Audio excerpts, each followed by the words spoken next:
Welcome to the Salmon Runs YouTube. Enjoy the video. In this video, I will explain how to use Adobe Illustrator to design clothes. First, let's set up your document. Choose a custom artboard size, perhaps 29.7 by 21 centimeters, similar to an A4 sheet, or larger if needed. Ensure your units are set to millimeters or inches. We'll then explore the basic tools like the pen tool and pencil tool, crucial for initial sketching and outlining your garment ideas. This foundational step is key to a smooth design process.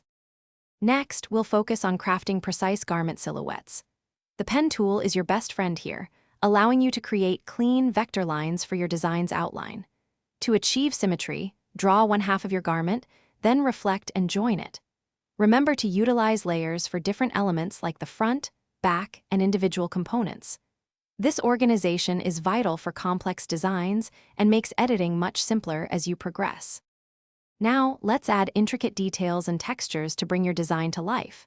Explore Illustrator's brush library for realistic stitching, zippers, and embellishments. You can also create custom brushes. For fabric textures, utilize patterns and swatches, or even import your own. Experiment with color palettes and gradients to give your garment depth and a professional finish. These elements transform a basic outline into a compelling fashion illustration. Finally, it's time to present your stunning design. Learn to create technical flats, which are essential for production and clear communication.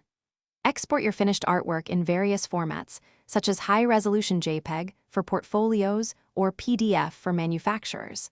Consider adding a simple background or a model for context. Showcasing your work professionally ensures your creative vision is understood and appreciated by others. Thanks for watching. Consider subscribing if we helped you.